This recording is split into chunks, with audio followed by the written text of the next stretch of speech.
पहले हम लोग कह सकते थे एक तिवारी सब पर भारी, लेकिन हम दोनों का फैमिली बैकग्राउंड ऐसा है कि तिवारी का नाम बदलकर मेरी तो मां ने त्रिपाठी रख दिया और इन्होंने खुद अपने पिता के नाम के आगे त्रिपाठी लगा लिया है और अपने नाम के आगे भी पंकज त्रिपाठी। बहुत बहुत स्वागत है आपका एबीपी न्यूज पर, प्लीज बैठिए।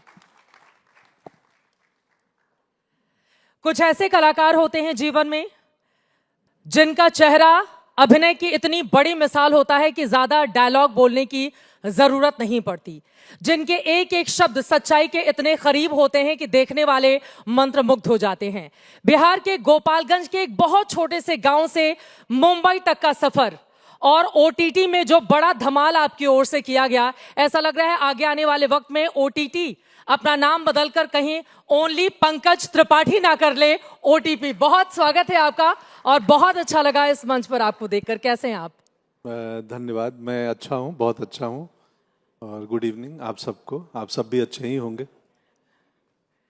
मिर्जापुर के कालीन भैया इसी साल बड़े पर्दे पर दमदार, जानदार, शानदार एक्टिंग के साथ आने वाले हैं, उसकी क्या तैयारी चल रही है? उसकी तैयारी तो मेकर्स कर रहे हैं, मुझे तो जाना है और संवाद बोल के आ जाना है और लगभग ऐसे ही बोलना है जैसे अभी बोल रहा हूँ, आहिस्ता आहिस्ता इत्मीनान से। तो यस, फिल्मों की तैयारी तो कम समय लेता है, एक्टर की तैयारी में बहुत समय लगता है। तो वो जो एक्टर बनने का प्रोसेस है, तैयारी है, वो लंबी है। उसको 20-25 साल हो गए, अभी भी चल रही है। ये खत्म करके जाऊंगा। अब सिद्धांत पूछ रहा था फिट लग रहे हो, तो सिद्धार्थ तो अभी दौड़ूंगा जाके रात में। तो वो तो रोज की है तैयारी की, रोज आपको करना पड़ता है। वैसे कुछ इस सवाल पर तो मैं बाद में आने वाली थी, लेकिन पहले ही आना पड़ेगा। अभी हाल ही में आपकी एक पिक्चर आई थी जो खुद आपने शेयर की थी। लाल रंग का आपने पजामा पहन रखा है, धोती जैसा, ऊपर आपने जो कोट पहन रखा है, कंबल जैसा लुक देता है। लोगों के कमेंट जो हैं उसके आधार पर मैं बता रही हूं। और रणवीर सिंह ने जो इस तरह के अतरंगी कपड़े पहनते हैं, उन्होंने कहा कि गुरुजी हम लोग तो छोड़ने वाले थे, इस तरह के कपड़े पहनना आपने पहन लिया है। तो ये क्या था? मतलब एकदम रंग बिरंगे पंकज त्रिपाठी दिखाई देते हैं उसमें। नहीं नहीं, होना चाहिए ना, अभिनेता हैं तो अलग अलग रंग आने चाहिए। तो मैं भी अपनी सहजता से बोर हो जाता हूँ। अब तो मैं सिर्फ कपड़ों ही नहीं, विचारों को भी बदलने की प्रैक्टिस कर रहा हूँ। तो विचार कौन से बदलने वाले हैं? मतलब विनम्रता विनम्रता बहुत हो गया है, तो अब थोड़ा एरोगेंस का सोच रहा हूँ। एरोगेंस कैसे हाँ, लाने जा घमंड। रहे हैं? घमंड घमंड कैसे आएगा? अब इंग्रेडिएंट खोज रहा हूँ, घमंड में क्या क्या जरूरी है ये खोज रहा हूँ। एटीट्यूड। हाँ हाँ, लगभग वैसे। हाँ, जरा मैं उस पे रणवीर सिंह ने जो कहा था, जरा मैं उसको पढ़ देती हूँ। उन्होंने कहा हम तो सुधर गए गुरुजी, आप इतना क्यों बिगड़ गए? और साथ ही वो ये कहते हैं कि ये रियल है या एआई, और कई अलग अलग कमेंट करते हैं कि आप ये कपड़े पहनने के बाद हमें दे दीजिएगा, अभी होली दिवाली आने वाली है, उसमें मैं पहन लूंगा। हाँ, अभी एआई समिट दिल्ली में हुआ था ना, हाँ, तो वो भी एआई का ही था। और वो दरअसल एक प्रमोशनल कैंपेन का हिस्सा था जो बाद में हुआ। तो उसकी शुरुआत थी और मेरे पास समय नहीं था, मैं बनारस में मिर्जापुर फिल्म कर रहा था। तो लाख कोशिशों के बावजूद मैं मिल नहीं पा रहा था मेरे पास टाइम कि वो आए बनारस में शूट करें। तो उन्होंने बोला हम लोग ऐसा बनाते हैं, मैंने अपनी रजामंदी दे दी कि ठीक है बनाइए, अच्छा ही है, तो मुझे 2 घंटे नहीं देने पड़ेंगे। तो वैसा हुआ, बट वो कैंपेन का हिस्सा था और कुछ नहीं। ठीक है। लेकिन वैसे अतरंगी हमने बहुत कम आप लोगों, क्योंकि आप गैंग्स ऑफ वसेपुर में जब आते हैं तो एक गुंडे का किरदार, मिर्जापुर में कालीन भैया जब बन जाते हैं तो केवल एक बार किसी को देख लें तो वो समझ जाता है कि भैया क्या कहने जा रहे हैं। आपको इस किरदार के तौर पर अलग अलग फिल्मों में हमने देखा है, लेकिन जब आपका अलग रूप सामने आता है तो यकीनन दर्शक शॉक्ड हो जाते हैं कि ये भैया तो बिल्कुल अलग नजर आ रहे हैं। लेकिन एक बार मैं आपको बिहार, आप कुछ कहना चाह रहे हैं इस पर? कुछ नहीं, बिल्कुल नहीं। अभिनेता हैं तो एक्सपेरिमेंट और बदलाव होने भी चाहिए, कपड़ों में, लुक्स में, वो ज़रूरी है। मैं इतना लगातार काम कर रहा था कि एक फिल्म अगर आज रात को ख़त्म किया तो कल सुबह दूसरी शुरू हो गई, या एक साथ में 3 फिल्में चलती थी मेरी, एक सीरीज 2 फिल्में। तो जो दाढ़ी की कंटिन्यूटी बनी है एक जगह पे वहीं चल रही है, तो वो भी नहीं कटा पा रहे थे। तो इसलिए अब थोड़ा ठहर गया हूँ कि एक काम करूं, इत्मीनान से करूं, दिल से करूं और फिर दूसरे में जाऊं।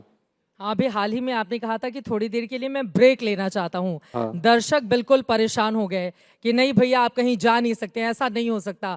लेकिन पंकज त्रिपाठी में ऐसा क्या है, बड़े पर्दे से लेकर ओटीटी प्लेटफॉर्म तक हर जगह आप छाए हुए हैं। और कितनी बार मेरे खुद के न जाने कितने जानने वाले लोग हैं, सोशल मीडिया पर जो रिएक्शन आपके बारे में मैं पढ़ती हूँ कि अगर पंकज त्रिपाठी का चेहरा किसी पोस्टर में दिख गया तो उसे जरूर दर्शक देखने पहुंच जाते हैं, चाहे वो थिएटर में हो चाहे वो घर पे हो। क्या है पंकज त्रिपाठी खुद में? भरोसा। आई थिंक भरोसा है कि ये अगर इस फिल्म का हिस्सा है तो कुछ इंटरटेनिंग होगी या कुछ बात होगी इस कहानी में, तो वो ट्रस्ट है, उसके लिए पहुंच जाते हैं। और उस ट्रस्ट को बचाए रखने के लिए ही मैंने तय किया कि थोड़ा कम काम करूंगा, क्योंकि बहुत ज़्यादा भी ठीक नहीं है, वो बरकरार रहे भरोसा। तो वही है। स्त्री 2 में और अब आगे की स्त्री की भी बात होने लगी है, मैं उस पर आऊंगी। लेकिन यहां से जरा आपको लेकर चलते हैं आपके जन्म स्थान बिहार के गोपालगंज। वहां से आपने शुरुआत की, एक बेहद साधारण पृष्ठभूमि आपकी। हाल की भी तस्वीरें हमने देखी जब आप गए हुए थे अलग अलग कार्यक्रमों में वहां पर शिरकत करने के लिए। एक्टिंग का कीड़ा दिमाग में कब से आया, कैसे आपने शुरुआत की? बचपन में आप बड़े नखरीले थे, बहुत बदमाशी करते थे, मैं चाहूंगी जरा उसके बारे में बताइए, क्योंकि अभी तो बड़े शांत धीर गंभीर नजर आते हैं आप मुस्कुराते हुए। एक्टिंग की दुनिया को अगर हम छोड़ दें साधारण तौर पर अगर आपको देखें तो, लेकिन बचपन में सांप लपेट लेते थे आप, कीड़े मकोड़ों से खेला करते थे, जरा इसके बारे में बताइए कैसा बचपन गुजरा आपका? ये मेरा बचपन बहुत सुंदर था, चूंकि तकनीकी वहाँ इतनी नहीं पहुंची थी। 2-4 रेडियो सेट थे पूरे गांव में। मैं गोपालगंज में, यहाँ इनका नानी का घर है वहीं पे मेरे डिस्ट्रिक्ट में। तो ये जब चुनाव कवरेज में गई थी तो मुझे पता चला कि आपने उनके गांव गई थी, मामा गांव आप। कोई सा भटवा तो नानी का घर है। तो वहाँ पे कोई सुविधाएं, कोई 4 रेडियो सेट थे पूरे गांव में, और वो बिना का संगीत माला चारों लगा देते थे रात में 8 बजे, और वॉल्यूम बढ़ा देते थे। उस 4 रेडियो सेट से तकरीबन 150 घरों का गांव, पूरा गांव सुन लेता था। तो इतनी साइलेंस, इत्मीनान, सड़क नहीं, बिजली नहीं, कुछ नहीं। तो बच्चे खेले कैसे? तो खेलने के लिए ये सांप बिच्छू और तारे होते थे रात में, कि वो कौन सा तारा कौन है, ध्रुव तारा किधर है, सप्तऋषि कहाँ है, तिंडोरिया कहाँ है। तो नेचर के बहुत करीब थे। तो हमारा एंटरटेनमेंट, मनोरंजन के साधन भी नेचर ही थे, इसलिए ये सब बचपन में किया है। नदी थी घर के पीछे, तो हम 6ठी-7वीं क्लास में तैरना सीख गए। तो अब वो अक्सर मैं कहता हूँ कि जब आपके घर के पास कोई नदी हो और उसमें पुल ना हो तो आदमी तैरना सीख जाता है।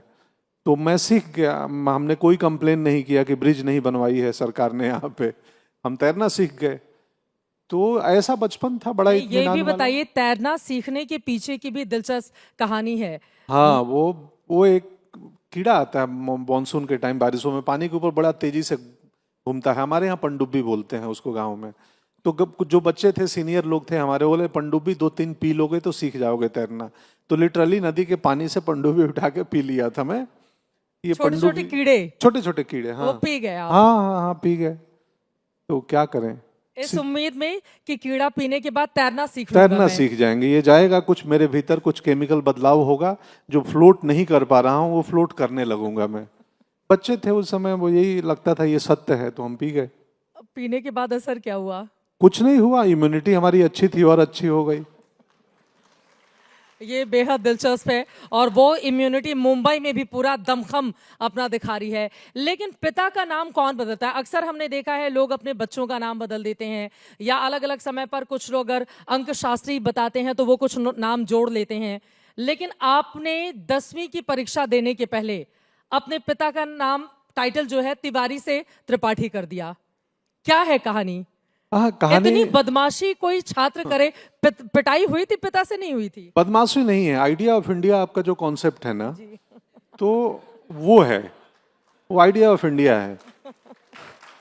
और वो क्यों है, वो आइडिया आया ही क्यों? मेरे लिए आइडिया ऑफ इंडिया यही है कि रूरल इंडिया का, जैसे मैं गोपालगंज के बेलसण गांव का एक बच्चा, जहां पे अभी बता ही दिया कि ना कोई सुविधाएं नहीं थी, न्यूज़पेपर उस समय नहीं आ पाते थे, सिर्फ रेडियो सेट था।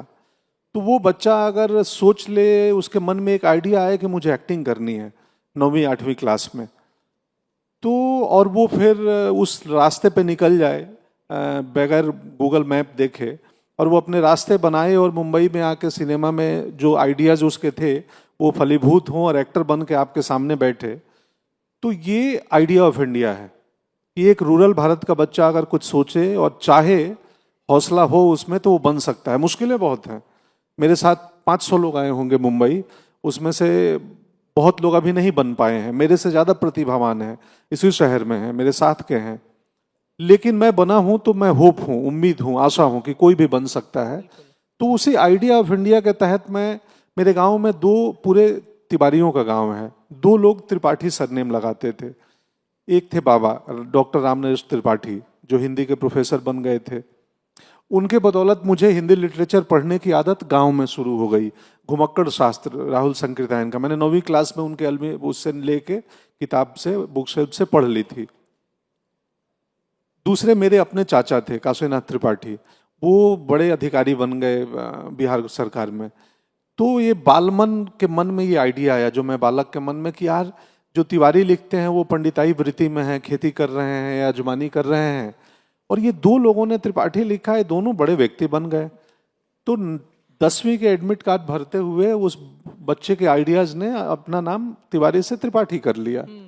अब उसको लगा कि अगर नीचे पिताजी के नाम में तिवारी रहेगा तो फिर कहीं रिजेक्ट ना हो जाए मेरा एडमिट कार्ड कि ये क्या है, 2 सरनेम, बहुत लोग नहीं जानते हैं। तो उनके नाम में भी मैंने, तो मैं पहला पुत्र हूं जिसने पिता का सरनेम बदला है।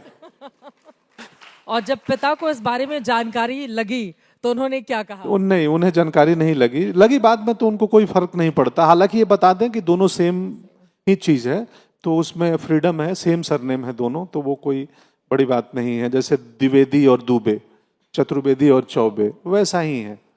तो इसी तरह का काम मेरी मम्मी ने भी कर दिया था। पापा मेरे भोलेनाथ तिवारी लिखते हैं, उन्होंने कहा चित्रा के साथ त्रिपाठी अच्छा लग रहा है, तो वो उन्होंने चित्रा त्रिपाठी। ये तिवारी और त्रिपाठी वाले लोगों में थोड़ी हमारे पास सुविधा है उसको चेंज करने की। जी जी। एक्टिंग की दुनिया में पटना में जब आप जाते हैं, वहां पर मेडिकल की पढ़ाई, डॉक्टरी करवाने के लिए, लेकिन फिर बन गए आप एक्टर, और आप तमाम मंचों से ये कहते हैं टर तो आखिर में है ना, डॉक्टर बनते तो भी था, एक्टर बनते तो भी था। एक और टर है, ट्रैक्टर। क्योंकि हम ट्रैक्टर खरीदना चाहते थे, बहुत स्ट्रगल कर रहे थे बाबूजी हम लोग की ट्रैक्टर खरीद लें, तो न ट्रैक्टर आया न मैं डॉक्टर बन पाया, पर टर जुड़ा रहा, एक्टर बन गया। एक्टर बन गए। इसकी शुरुआत कहाँ से हुई, पहला मौका कैसे मिला? पटना की वो कहानी जरा आप बताइए, जब आप नाटक देखने के लिए जाते थे और वहां पर मतलब आपको एक्टिंग का कीड़ा धीरे धीरे आपके भीतर चला आया।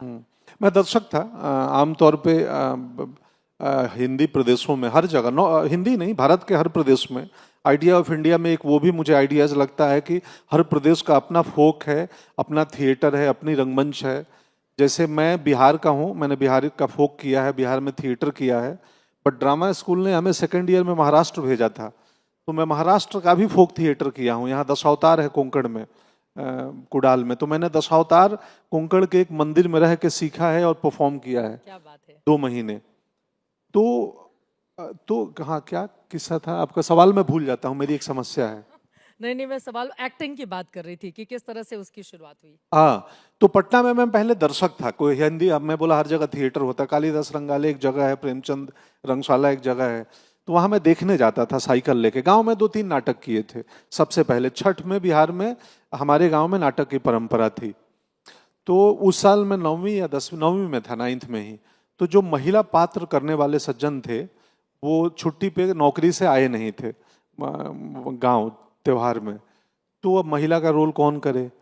तो राघव जी डायरेक्टर थे हमारे, सुरेंद्र मास्टर, तो मैं बोला मैं कर लूँगा। तो उन्होंने बोले अरे तुम महिला का पात्र कर पाओगे? मैं बोला हाँ मैं ट्राई करूँगा, कर लूँगा। तो बोले नहीं, पहले अपने पिताजी से जाके पूछ लो, वो अनुमति देंगे तभी करना, नहीं तो उस दिन वो नाराज़ हो जाएंगे और मामला गड़बड़ हो सकता है।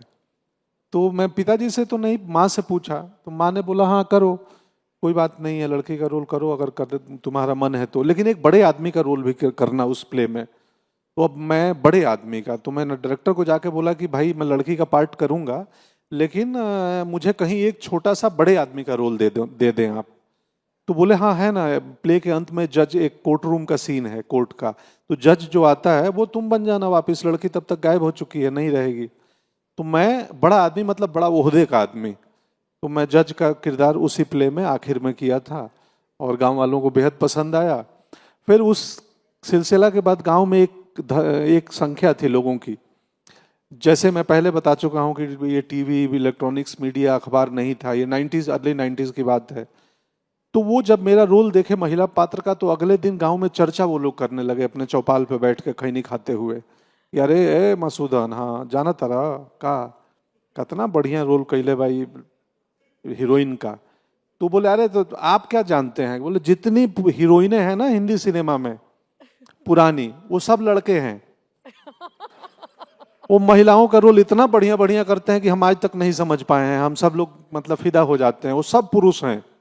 तो ये गांव में मेरे 5-6 दिन तक गहन चर्चा का विषय था कि जो पुरानी जितनी हीरोइनें हैं सिनेमा में वो सब लड़के हैं जो नायिका का रोल करते हैं। मेरी परफॉर्मेंस देखने के बाद ऐसा चर्चा चला था 5-6 दिन गांव में। फिर कोई सज्जन आए, बोले नहीं नहीं ये भ्रम मत फैलाओ, वो सब महिलाएं हैं। हाँ, जैसे उस जमाने के लोग जो दो फूल आपस में लड़ते थे तो उसको भी बड़े देर तक डिस्क्राइब किया करते थे एक जमाने में। गांव में ये चर्चा का विषय हुआ करता था।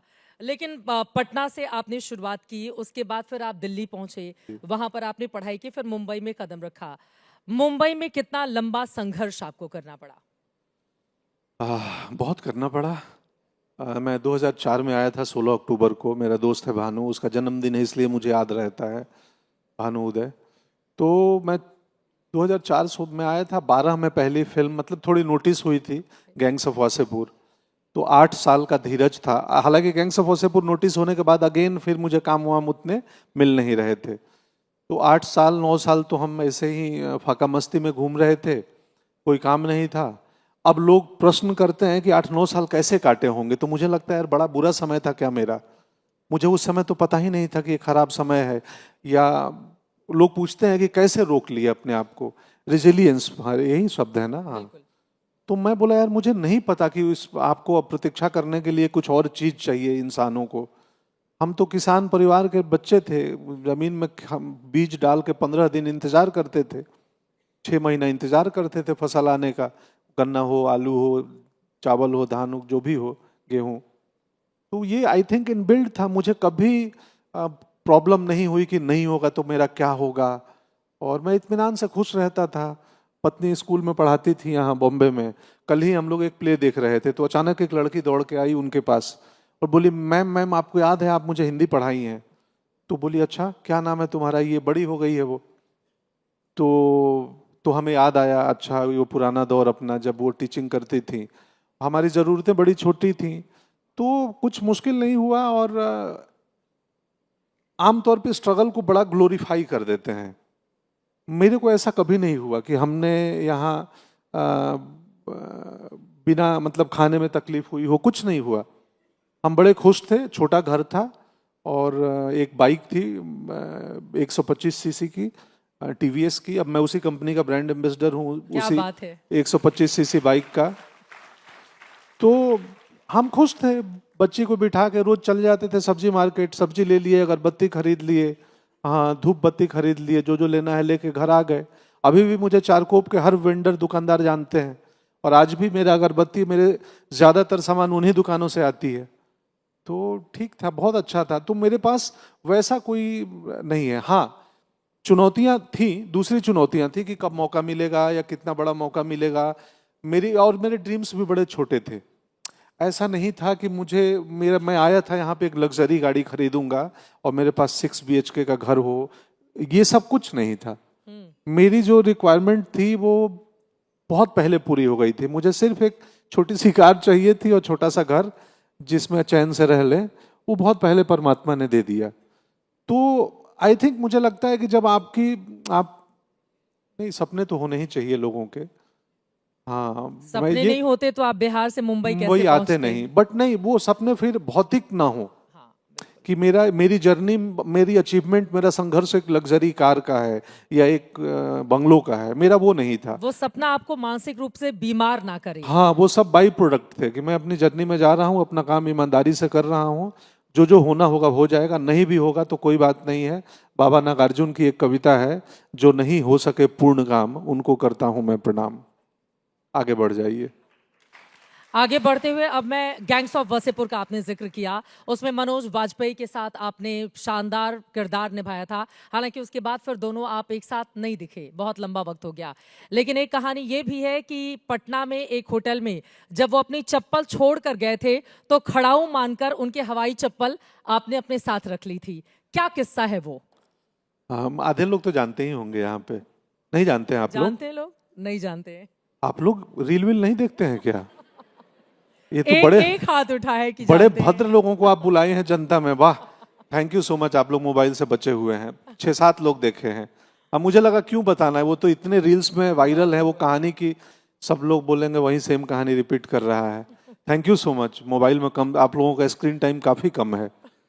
हाँ, क्योंकि ऐसा संभव ही नहीं है इंस्टाग्राम पे जाएं, फेसबुक पे जाएं, यूट्यूब पे जाएं, कहीं वो रील ना दिखे। खैर, तो किस्सा यूं है कि वो भैया आए थे, मनोज भैया, होटल में रुकने, और मैं बड़ा मानता था क्योंकि मैं जिस नदी में वो तैरने वाला कीड़ा पिया था वो नारायणी नदी का सब्सिडरी रिवर है, छाड़ी। और नारायणी वो नदी है जो तिब्बत से निकलती है और नेपाल से बिहार में आती है और बिहार से सोनपुर में गंगा में मिल जाती है। मेरा नदियों के ऊपर बहुत अच्छा ज्ञान है और रिसर्च है। मैं ये भी बताता चलूं, भूगोल भी जानता हूँ। नदियों को लेकर सरकार अगर कुछ कर रही हो तो आपसे संपर्क हाँ, किया जा मैं सकता है। नदियों का, और नदियों से प्रेम भी है मुझे, बहुत प्रेम है, बहुत लगाव है। तो उस नदी के इस पार गोपाल का मेरा गांव था और नदी के उस पार मनोज भैया का गांव था। तो मैंने अखबार में पढ़ा था, एक इंस्पिरेशन चाहिए होता है ना, कि बेलवा का एक लड़का, बेलवा से बॉलीवुड, आई थिंक जागरण या किसी एक अखबार में वो खबर आई थी, मतलब छपा था। तो मुझे लगा कि यार जब उस नदी के उस पार के गांव का एक लड़का जा सकता है तो मैं क्यों नहीं जा सकता हूँ। तो मैंने वो विचार अपने अंदर डाल लिया, आइडिया ऑफ इंडिया, कि मैं एक्टर बनूंगा। तो उसके 15-12 साल बाद वो होटल में मैं, लेकिन अब वो आइडिया एक्टर बनने की जर्नी में मैं होटल में नौकरी करने लगा और किचन में था। तो पता चला, खबर आई कि मनोज वाजपेयी होटल में आए हैं, रात को रुकेंगे। तो मैं किचन में सुपरवाइजर था उस वक्त। तो रूम सर्विस ने आके बोला कि उनके रूम से ऑर्डर आया है, फ्रूट्स, एप्पल चाहिए और स्वीट कॉर्न सूप चाहिए। तो मैंने 50 किलो एप्पल में से बढ़िया एप्पल उनके लिए चुनवाए, 2-3-4 जितने बास्केट में जाने थे, और सूप अच्छे से बनवाया। और जो वेटर के साथ मैं खुद गया और उनको दिया और बोला कि एक लड़का है वो मिलना चाहता है आपसे, हमारा किचन सुपरवाइजर। बोले हाँ बुला लो, कौन है, आओ। तो मैं गया, पैर वैर छुआ, कहाँ घर है, मतलब गोपालगंज। अच्छा, भोजपुरी में बतियाने लगे। फिर मैं बोला मैं भी थिएटर करता हूँ और आप मेरे आदर्श हैं। तो उन्होंने पीठ थपथपाया, आशीर्वाद दिया, थोड़ी सी बात हुई, चला आया। अगले दिन चेकआउट करके निकल गए होटल से और हाउसकीपिंग वाले ने मुझे फ़ोन किया। पूरे होटल को, हर डिपार्टमेंट को मैं हड़का दिया था कि भैया उनके रूम में कोई समस्या नहीं आनी चाहिए। तो बोला अरे मनोज भैया चले गए हैं, उनका एक स्लीपर हवाई चप्पल छूट गया है यहाँ होटल में, तो वो मतलब हाउसकीपिंग में जमा करना पड़ता है, गेस्ट आके क्लेम करेगा तो देना होगा। मैं बोला मुझे दे दे भाई, और अगर वो क्लेम करेंगे तो मैं नया खरीद के उसी कंपनी का दे दूंगा वापस। क्योंकि मेरे लिए था कि वो उनके खड़ाऊ में पैर रखने को मिल जाए। तो ये किस्सा है। और आज जब मैं सोशल मीडिया का हवाला देकर ये सवाल पूछ रही हूँ गुस्ताखी के साथ, कि आज जब उनके मुकाबले आपकी हिट फिल्में ज्यादा हैं, जो लोग अलग अलग तरीके से रिएक्ट करते हैं, तो फिर पंकज त्रिपाठी को कैसा लगता है? एक वक्त पर आपने उनकी चप्पल को खड़ाऊ मानकर उसमें पैर रखा, एक्टिंग की दुनिया में कदम रखा, और आज एक के बाद एक हिट फिल्में। और मुझे लगता है कुछ फिल्मों के नाम यहाँ पर, क्योंकि सारे नाम याद करना बहुत मुश्किल है। गैंग्स ऑफ वासेपुर हम सब जानते हैं, इसके अलावा पीछे आप चला भी दें, फुकरे हो गया, स्त्री 2, बरेली की बर्फी, फुकरे रिटर्न्स, लूडो, गुंजन सक्सेना में शानदार हमने देखा, द करगिल गर्ल जो था, क्रिमिनल जस्टिस, मिर्जापुर, कागज, इसके अलावा तमिल और भी बहुत फिल्में हैं। समय चला जाएगा आपकी फिल्मों की फहरिस्त अगर मैं गिनाऊंगी यहाँ पर। तो अब कैसा लगता है आपको जब लोग इस रूप में तुलना करते हैं? तो 2 नेशनल अवार्ड भी हैं। बताइए। हाँ, हाँ बिल्कुल। एक न्यूटन के लिए और दूसरा मिम्मी के लिए। नहीं, बहुत अच्छा लगता है। और आज भी मेरे प्रेरणा है मनोज भैया, इरफान साहब थे, ओमपुरी जी थे। तो ये लोग प्रेरणा है और इंस्पायर, इनको प्रेरणा मान के मैं आया। आज शायद एबीपी के इस प्लेटफॉर्म पे हमारी बातें हिंदुस्तान के कोई एक बच्चा सुन रहा होगा तो ये सिर्फ ये कहीं ना कहीं हौसला का काम करेगा उसके लिए। इसीलिए मैं थोड़ी ब्रीफली थोड़ी डिटेल्स में बता रहा हूँ कि मैं गांव में कैसे सोचा और आया कि भाई कर सकते हो, तुम कुछ भी कर सकते हो, कुछ भी असंभव नहीं है। बस प्रण चाहिए, दृढ़ संकल्प चाहिए, और उसके साथ साथ आप सेल्फ असेसमेंट चाहिए। तो ये सब प्रेरणा है। कल मेरे लिए कोई प्रेरणा था, आज मैं किसी और के लिए प्रेरणा बनूंगा। मैं अगर किसी के जीवन में थोड़ा सा हौसला दे दूं, किसी के चेहरे पे थोड़ी सी मुस्कुराहट दे दूं, तो यहाँ होने का, इस पृथ्वी पे होने का अर्थ पूरा हो जाता है। ये बिल्कुल सही बात है। और आज करोड़ों युवाओं के लिए प्रेरणा है, जो छोटे छोटे शहर से मुंबई का रुख करते हैं, जो अपने सपने को साकार करना चाहते हैं। पीछे इतनी सारी आपकी अलग अलग फिल्में हम दिखा रहे हैं, सबसे ज्यादा फेवरेट, दिल के करीब आपकी कौन सी फिल्म है जिसमें लगा होगा कि ये वाली फिल्म करके तो मजा आ गया, बस जीवन का ये उद्देश्य था? ये प्रश्न कुछ वैसा ही है कि हलवाई से पूछें कि तुम्हारा पसंदीदा मिठाई कौन सा है। कई बार बेस्ट सेलिंग जो होता है उसको बोल देते हैं, हाँ, लेकिन अक्सर हम कलाकारों की जो पसंदीदा चीज होती है वो कम लोग ही देख पाते हैं, कमर्शियली उतनी बड़ी नहीं हो पाती है। गुड़गांव नाम की एक फिल्म है जो कम लोगों ने देखी है, वो है न्यूटन है। न्यूटन मुझे बेहद पसंद है, मिमी भी पसंद है। तो ये सब है पसंदीदा, बाकी सब पसंद है, ऐसा नहीं है कि कोई बाकी ना पसंद है। पसंद की तुलना में ये जिनका नाम लिया वो थोड़ी ज्यादा है। अब इतनी प्यारी प्यारी आप बातें कर रहे हैं, अब हमारे दर्शकों के जेहन में सवाल होगा, जब ये बड़ी स्क्रीन पर आते हैं एकदम गुंडा बनकर ऐसे घूरते हैं लोगों को, तो उसके लिए क्या कोई खास एफर्ट करना पड़ता है? क्योंकि मैंने देखा है जिन फिल्मों में आप होते हैं, या मिर्जापुर सीरीज की मैं बात करूं, तो वहां पर आपके फेस एक्सप्रेशन को ज्यादा क्लोज तरीके से दिखाया जाता है, जिसमें डायलॉग बहुत कम होते हैं जी। तो कैसे डायलॉग की डिलीवरी होती है? नहीं, वो किरदार वैसा है कि उसमें वो कम बोलता है, या उसका खौफ है, उसका ट्रीटमेंट है, तो इसलिए वो किरदार वैसा है। बाकी तो अभिनेता हैं, अब जैसा चरित्र मिलता है हमें वैसा रूप धर लेते हैं, और प्रयास करते हैं कि वैसा बिहेव करें ताकि देखने वाले सुधी दर्शकों को यकीन हो कि ये आदमी वही है। मतलब ये, अगर आप मिर्जापुर में कालीन भैया को देखेंगे तो डरावना लगेगा, आपको डर क्रिएट होगा, लगेगा कि इस व्यक्ति को इग्नोर करना मुश्किल है अगर कमरे में हो तो। और सेम टाइम क्रिमिनल जस्टिस में एक किरदार है मेरा माधव मिश्रा, वकील का, उसको देखेंगे तो लगेगा इसको नोटिस करना मुश्किल है, वो अचानक भीड़ में खो जाता है, वो ऐसे वैसे निकल जाता है, इतना साधारण आदमी है वो। तो बतौर अभिनेता हम लोग पानी है, हमें जिस पात्र में डालोगे ना, हम उसका शेप ले लेंगे, उसका रंग ले लेंगे, ये काम है हमारा। तो पानी का अपना तासीर क्या है? कुछ नहीं है, सादा है।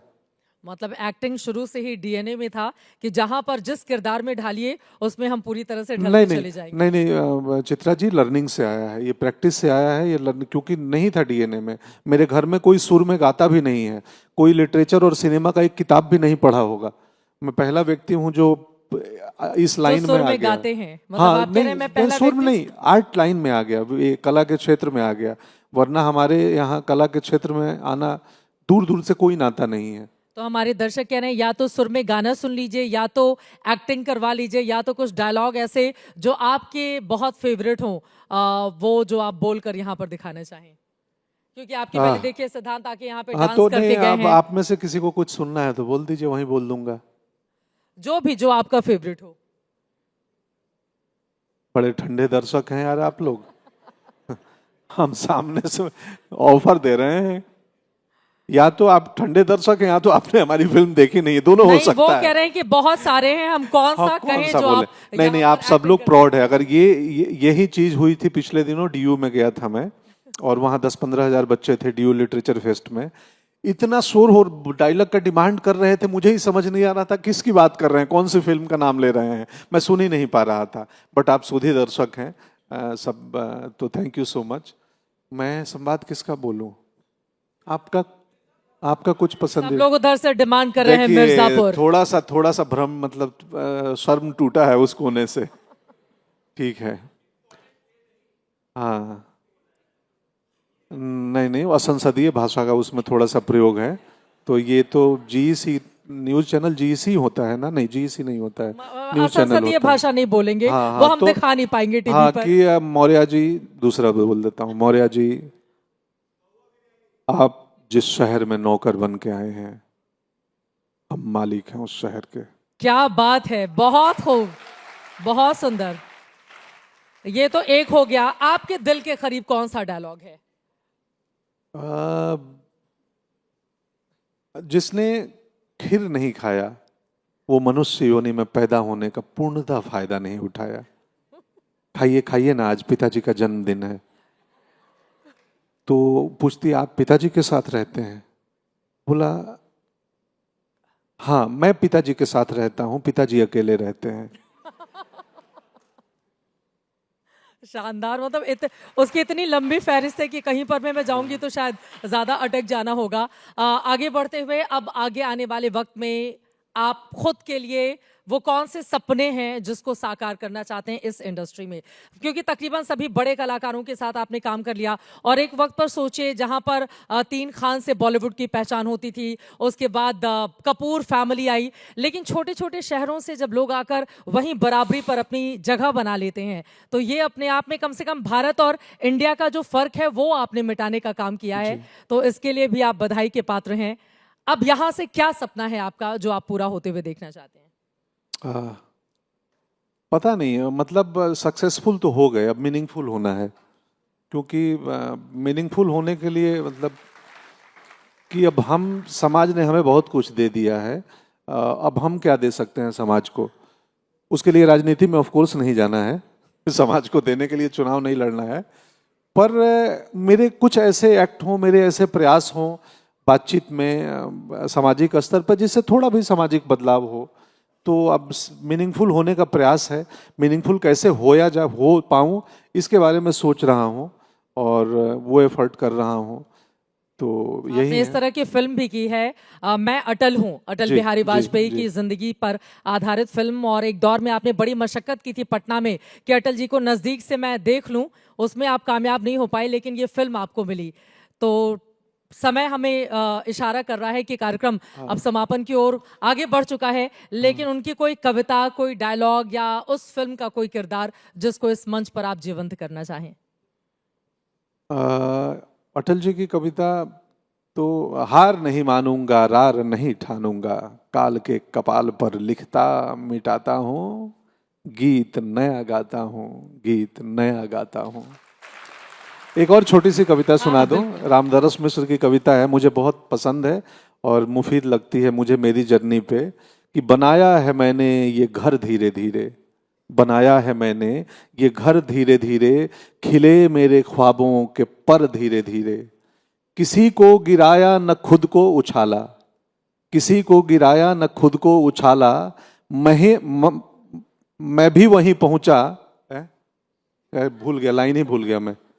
हाँ, बनाया है मैंने ये घर धीरे धीरे, खिले मेरे ख्वाबों के पर धीरे धीरे, किसी को उछाला ना, किसी को गिराया ना खुद को उछाला, मैं भी वहीं पहुंचा जहां आप पहुंचे, मगर धीरे धीरे। मगर धीरे हाँ, धीरे, बहुत सुंदर। मैं भी वहीं पहुंचा जहां आप पहुंचे, मगर धीरे धीरे। अनिल सर आ गए हैं और समय अप हो गया है। नमस्ते सर। शानदार। बस अगला कार्यक्रम हम शुरू करने वाले हैं, जोरदार तालियां।